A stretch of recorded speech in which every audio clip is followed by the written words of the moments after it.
Bakit ba mahal na mahal ng taong ito where in fact, what he do is to break her heart? Napapikit siya ng mariin bago binawi ang kamay mula sa pagkakahawak nito. The moment na pumigla siya sa pagkakahawak ni Clyden, hinila siya nito at niyakap na mahigpit. Let me go! Utos niya dito ngunit hindi yon kumikilos.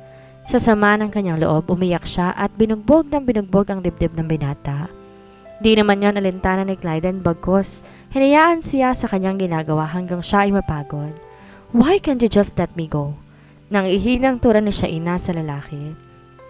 Hanggang sa dumalo yung mga luha, hinawakan ni Clyden ang kanyang mukha at pinagtagpo ang kanilang mga mata. I love you. Can you please wait for me? Nakahawak si Clyden sa mukha ni Shaina habang nakatitig sa mga mata nito. His eyes are sincere and full of love samantalang panay ang haplos sa kanyang mukha. Napapikit sa Shaina. Nasa harap niya ng asawa at lahat. Ngunit di pa rin pumapasok sa utak niya ang sinasabi nito. Hindi ba't dapat masaya siya dahil nag-declare ng love sa kanya ang asawa? Please sweetheart, it's you, all I wanted. Tinig ni Clyden habang nagmamakaawa ang mga mata. Her heart melts nang makitang naghihirap ang kalooban nito. Again, she closed her eyes, ngunit napakalakas ng sigaw ng kanyang puso. Kung kahit wala siya magawa kundi iburo ang mukha sa dibdib nito. Clyden hugged her tight and planted small kisses in her head. Pagkatapos ng ilang minuto, napakikinig ni Shaina. Sa tibok ng puso ni Clyden, iniangat niyang mukha para tingnan ang mukha nito. Still, he is the most handsome man in her eyes and the man that she loves the most. Nagulat siya nang ilapit ng binata ang kanyang mukha and kissed her lips. Nang pakawalan nito ang kanyang labi, tila nawala ng lahat ng kanyang agam-agam sa kanyang puso at isip. Please understand, I just need to reconcile with my past so that we can settle freely. Wika ni Clyden habang hawak-hawak nito ang kanyang palad. Umupo sila sa conference room. Nag-usap ng masinsinan. I understand. Sad na Shaina, ngunit may lungkot sa kanyang mga mata. Inawakan ni Clyden ang mukha niya and catch her eyes. Just for this time, okay? Pag-aalo nito sa kanya kung kaya't tumango siya dito. I love you, sweetheart, with all my heart. Sad ni Clyden, sunod ng pagdampi ng mga labi nito sa kanya na malugod naman niyang tinugon. Di maikakailang na miss silang isa't isa dahil kapwa hinahabol ang paghinga ng bumitaw. Kapwa pa nakangiti na masalubong kanilang tingin. How is your surgery? Sumasakit pa ba? Tanong ni Clyden habang nakapulupot to sa kanyang bewang. It's getting better. Sagot na siya inang sinandig ang ulo sa dibdib nito. That's good to hear. Please don't get sick again. Sad ni Clyden at nginitian niya ito. Oh, before I forget, don't go out in your bathroom without wearing anything. Unti-unti nawala ang pagkakangiti ni Shaina, napalitan ng pagkakunot noo. Did you put camera in my room? Di makapaniwalang mulagat na dito. Yeah, but it's not what you think. I just want to see you at night. That's why I'm telling you to not go out without a robe. Don't worry, ako lang naman nakakakita eh. Nakakalokong paliwanag ni Clyden kaya di na siya napigilang pagkukurutin yon. You're crazy! Turan niya dito habang iniisip ko may mga naked moments siya this past few days. I'm crazy for you, sweetheart. Malambing na pahayag ni Clyden kung kaya't di niya na napigilang mangiti. After almost an hour of being together, nagpasya na silang lumabas sa conference room. Masyado na silang matagal sa loob at baka hanapin sila ng kani-kanilang mga kasama. Niyakap siya na mahigpit ni Clyden. Hinalik ka na matagal bago siya pinakawalan at lumabas. Nagpatiunang lumabas si Shaina na dumiretso sa comfort room para mag-retouch pagkatapos hinanap ang kinaroroonan ni Leo. Si Clyden naman nakalapit na rin sa kinaroroonan ni Samantha. Halatang may hinahanap ang mga mata ngunit napangiti na makitang dalaga. Nginitian lang din niya to at saka sumenya sa kinaroroonan ni Leo. Kumunot ang noo ng binata ngunit nailing na lamang sa Shaina na lumapit kay Leo. You're done? Saad nito na mapansin ang kanyang paglapit. Ngumiti naman siyang tumango at pinakilala naman siya ng doktor sa mga kausap nito. Isa-isa namang nakipagkamay sa dalaga ang mga kausap ni Leo at nakangiti naman siyang nag-hi sa mga ito. Doc, you look good together. Tudyo ng isa na sinang-ayon na ng iba kaya't nagkatinginan silang dalawa, nagkangitian. Pabiro siyang inakbay ng doktor, nakangiting hinarap sa mga to. That's what I thought, but this girl is already taken. Nakatawang pahayag ni Leo at kitang-kita sa mukha ng mga kasama ang pagkadismaya. So sad. Excited pa naman akong makitang ikasal ang famous doctor in town. Saad ng isa at tinawanan to ni Leo. In time, sir, all of you will be invited. Tura ng doktor at nagsipagtanguan ng mga yon. May nagsabi pa na magninong sa kasal ni Leo at natatawa naman yung tumango. Si Shaina naman nangangiti lang habang nakikinita niya si Nicole at si Leo together. Pagdating ng kainan, si Leo nang nagpresenta upang kumuha ng kanyang pagkain. Ngunit pag alis pa lang nito, may nag-deliver na sa kanya ng pagkain. At nang tanongin ni Shaina kung saan galing, tinuro nito si Clyden na nakatayo sa di kalayuan habang kausap ang ilang mga bisita. Tinaas pa nito ang hawak na glass nang tumingin siya dito. Ngumiti naman siya dito sabay ng pagsambit ng thank you. Oh, you have yours already? Nahiwaga ang pahayag ni Leo pagbalik sa kanilang table. Yeah, the waiter take it for me. Turan ni Shaina habang naka-cross fingers ang daliri para sa kanyang pagsisinungaling. Tinignan siya ni Leo kaya't ginitian na lamang niya ito. Pagkatapos silang kumain, may tumawag kay Leo mula sa ospital. May kapapasok na pasyente at kailangan ng agarang operasyon. I cannot stay longer. I need to go to the hospital right now. Saad nito matapos makipag-usap sa telepono. Ganun ba? Sige, just go ahead. Wika ni Shaina sapagkat alam niya, buhay ng taong rason kung ba't bigla itong aalis. Paano ka? Nag-aalala lang saad ng doktor. No worries, I can go home by myself. Ang importante yung buhay ng pasyente mo.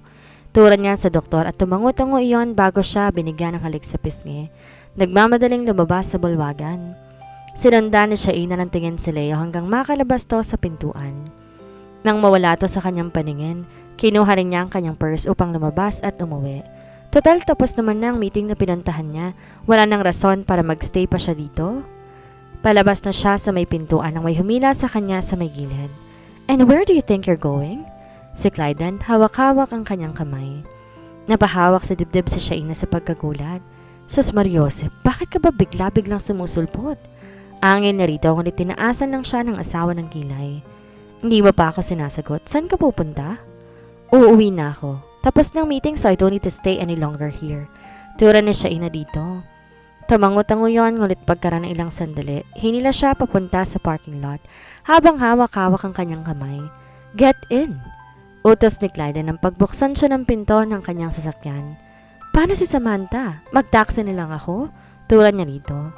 At sa palagay mo hahayaan kitang umuwi mag-isa? Sarkastikong pahayag ni Clyden. Si Samantha, sinong kasama niya sa loob? Wika niya sa asawa nang makalulan ito. Imbes sagutin siya ni Clyden, tinakpan ang labi niya ang bibig nito. You have so many problems. Relax and let me drive you home. Saad ni Clyden pagkatapos.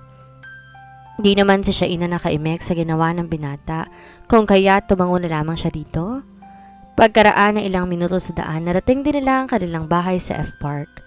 Akala ni Shaina ihahatid lamang siya ni Clyden, ngunit bumaba ayon at nagtuloy-tuloy sa loob. Umupo sa sofa at niliyad ng kaunti ang likod. Paglapit ni Shaina sa kinaroroonan nito, bigla siyang hinila para mapaupo siya sa kandungan ng asawa. Agad siyang gumalaw para tumayo, ngunit hindi siya pinakawalan nito. Aren't you going back to the party? Saad niya, lalo nang iburo nito ang ulo sa kanyang buhok. No. Maikling pahayag ni Clyden at nilingon niya ito. Sinong kasama ni Samantha ang uuwi? Turan niya at napatawa to habang sinusuksok ang ulo sa kanyang leeg. Pati ba naman yun, pinaproblema mo pa, sweetheart? Wika nito. Siyempre, ikaw ang kilala niya dito. Saad ni Shaina, ngunit bigla siyang pinagtayuan ng balahibo nang halikan ni Clyden ang kanyang leeg. No worries, sweetheart. She can go home, safe and sound. Tura ni Clyden habang patuloy ang ginawang paghalik sa asawa. Nang halikan siya nito sa labi, hindi na si Shaina nagdalawang isip tugunin yon. After all, she's longing for him. He hasn't seen him for the longest time. You left me at the party without even informing my ass? Dumadagundong ang boses ni Samantha, tumawag sa binata. Kagabi pa ito, tawag ng tawag kung kahit inoff ni Clyden ang telepono. Nasa office siya at kasalukuyan nagbabasa ng report. I told Ronnie to send you in the hotel. Where were you last night? Nagdademand na explanation pero wala siyang balak patulan to. Sam, get up and eat. By the way, I entrust Grace to buy you a ticket. Just tell her the details when she contacts you. He wanted to end the call now dahil importanteng ginagawa niya. You want to her, right? Naribughong pahayag ni Samantha. Napapikit si Clyden dahil naririndi siya sa boses nito. Call me when you're okay. I'll hang up. Nanlalamig na wika niya. Pagkatapos pinindot ang end button ng phone. Parang sumusobra ng pangontrol ni Samantha sa buhay niya at naiirita na siya dito. After all, she's not her wife. It was a busy day for Shaina. Nilipat siya ng office dahil siya nang hahawak sa finance department. Lahat ng empleyado sa E&B nagtataka, maging mga kaopisina niya sa DepCom nagulat sa biglaang paglipat niya. Wika naman ni Shaina, part pa rin siya ng opisina. Present ang CEO nang ipakilala sa Shaina sa finance department. May nagulat, meron ding nagtaas ng kilay. Naipakilala siya bilang direktor ng opisina. Nagulat siya nang biglang lumitaw si Clyden, komendat sa kanya, binigyan ng tapik sa balikat ng CEO. How's your endorsement? Wika ni Clyden nang lumapit to sa kanya. Napakabango naman talaga ng lalaking to at di niya mapigilan ang sariling lihim na singhutin to. Okay naman, maninibago lang siguro ako sa work at sa environment. Sagot ni Shaina dito. Kinumpas ni Clyden ang kamay at pasimpleng tumabi sa kanya ng sobrang lapit. Didistansya sana sa Shaina dito, ngunit hawak nito ang isang kamay niya. Tiningnan niya ito ngunit ngumiti lamang to sa kanya. Shaina! Pukaw ng CEO sa kanya kung kahit bigla siyang napalingon dito. Medyo napabalik siya sa katawan ni Clyden dahil nakahawak pa to sa kanya. Narinig niya tumawa yon ngunit di niya na napansin dahil papalapit na ang CEO. Sir? Saan niya dito? I think the endorsement was done smoothly. I'll go back now to my office. Tura nito. Okay sir, thank you for coming po. Magalan niyang pahayag at ngumiti iyon. No problem. Aren't you gonna come in the office? Later, dito muna ako. Wika ng lalaki sa tiyuhin, tumango yon bago tinungo ang pinto at lumabas. Why are you so uncomfortable? Wika ni Clyden sa asawa dahil parang hindi tumapakali sa kanyang tabi. You're too close. Saan ni Shaina habang nakangiti sa mga labas-masok na bagong opisina dahil sa pag-aayos. Tumawa naman si Clyden sa tinuran niya pagkatapos lalong dumikit siya dito. Minulagatan na siya inang asawa, ngunit lalong lumawak ang pagkakangiti nito. Everyone, go and take a break. Maya-maya ay deklara ni Clyden sa mga nag-aayos sa loob ng opisina. Nagsipag tingin na ng mga yon. May tumingin pa sa orasan, ngunit agad ding tinigil ang mga ginagawa. Dumukot si Clyden ng ilang bills sa kanyang wallet at binigay sa mga to. Enjoy your break. Nakangiti pa niyang wika sa mga to kung kahit excited na nagsilabasan sa opisina mga yon. Anong ginagawa mo? Di makapaniwalang sita ni Shaina sa asawa. I will make them vanish in the room. Masyado silang masipag.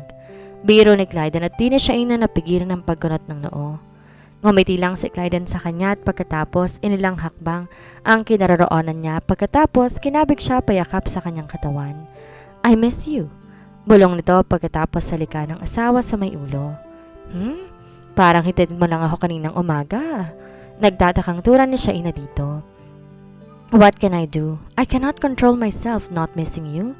Angel ni Clyden at nakatawa si Shainang umirap dito. Sa reaksyon niya, hinawakan ni Clyden ang kanyang mukha. Ginawaran siya ng mariing halik. Where have you been? I called you so many times but you're not answering your phone. Halos mapaatras si Clyden mula sa pagpasok sa opisina nang marinig ang boses sa Samantha. Sinenyas ni Grace na nasa loob to ng kanyang opisina ngunit nagulat pa rin siya sa lakas ng boses nito. Did you get your ticket now? Turan ni Clyden habang dumiretso sa kanyang swivel chair.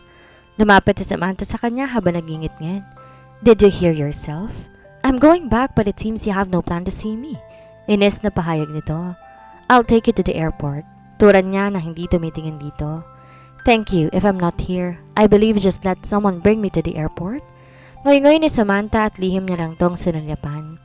Why did you drop me just like that? Maya-maya ituran nito. Napaangat na mukha si Clyden mula sa ginagawa at tumingin dito. I was your favorite person before. Why did this happen? Halos maluhaluhang pahayag ni Samantha at nahawakan ni Clyden ang kanyang noo. Sam, we already talked about that. I cannot accept that, Clyden. You know I cannot live without you. Turan niya sa binata at napailing yon. You can, Sam. No, come back to me, please. Saad ni Samantha, lumapit sa kanya at niyakap to. Nagulat si Clyden pero di naglaon hinawakan nito ang dalawang kamay ni Sam. Inalis sa pagkakahawak sa kanya. Don't make this too hard for you, Sam. We're only just friends now. I hope you will learn to accept that. Tura ni Clyden at napatakip sa mukha si Samantha habang umiiling. Ngunit wala si Clyden magagawa. Naaawa din siya kay Sam ngunit ang puso niya tumitibok ngayon para lang kay Samantha. Pagkahatid niya kay Samantha sa airport, sa A&B siya tumuloy. Mag-aalas 5 na't patapos ng oras ng opisina. Susunduin niya sa Shaina para sa rooftop sila ng K&V kakain. Medyo matagal-tagal nang di ni Clyde na ilabas ang asawa, lalo na nakagawian nilang kumain sa rooftop. Nag-aayos naman si Shaina sa kanyang mesa para sa kanyang pag-uwi nang kumatok sa nakabukas sa pinto si Clyden. Napahinto siya sa ginagawa dahil hindi makapaniwalang naroon ngayon ang asawa. "Can I come in?" Tudyo ni Clyden sa asawang kagat na napahinto. "Of course, come in." Wika ni Shaina, binigyan ito ng ngiti. "Ano po yon?" Wika ni Shaina na makalapit sa kanyang mesang lalaki. Narinig niyang nagpalatak yun ng tawa, ngunit tinuloy ang ginagawa. "It's 5 o'clock now, hindi ka pa uuwi?" Wika ni Clyden habang inipo ang sarili sa upuan sa harap ng mesa niya. "Uuwi na po, may kailangan po kayo?" Saad ni Shaina kahit lalong ngumiti iyon. "Kayo po ang kailangan ko. Kailangan ko na po kayong iuwi." Tura ni Clyden habang napakalawak ng pagkakangiti. Natutop naman ni Shaina ang kanyang bibig sapagkat di niya akalaing pumunta dito sa loob ang asawa para sunduin siya. "Ganun ba? Ahala ko may kukunin kang report. Sige, papunta na. Mauna ka na sa baba." Saad niyang napakagitlabi nang ma-realize ang sinabi. "Ang ibig kong sabihin, baka sabihin ng mga tao dito na jowa kita. Baka lalong pagchismisan tayo?" Aligaga niyang sambit. Nakikita niya kasi sa mata ng mga tao sa finance department kapag pumapasok to ng lalaki. Tinignan siya ni Clyde ng mariin parang may iniisip. Maya-maya ay tumayo na. Kinuha ang bag at pagkatapos sinawakan siya sa kamay. Pahila siya nitong inakay palabas. "Nako, sandali lang." Protesta na Shaina, ngunit binuksan nito ang kanyang private office. Agad tumayo ang sekretary, ngunit lumaki ang mata na makita. Nakahawak si Clyde Villacorda sa dalaga. "Miss, ikaw na lang bahala dito. My wife here is still recovering from her surgery. She needs to go home early." Turan ni Clyden sa halatang nabiglang secretary. Ngunit agad din niyong tumango-tango. "Okay, sir. Yes, sir. Bye, ma'am." Halos tarantang pahayag ito at dali-daling nagbaw. Tinangoan ni Shaina ang kanyang sekretary at pagkatapos, hawak-hawak ni Clyden ang kanyang kamay na lumakad sa lobby. Labasan na ng mga empleyado, kung kaya't marami ang lihim na napapatingin sa kanila. Binawi ni Shaina ang kamay dito sapagkat bawal ang PDA sa buong kumpanya, ngunit ang kanyang bag ay bitbit ni Clyden. At dito na po nagtatapos ang kabanata ng ating kwento. Sana'y muli niyo po akong samahan sa mga susunod pang kabanata. Maraming salamat po. Ingat po tayong lahat.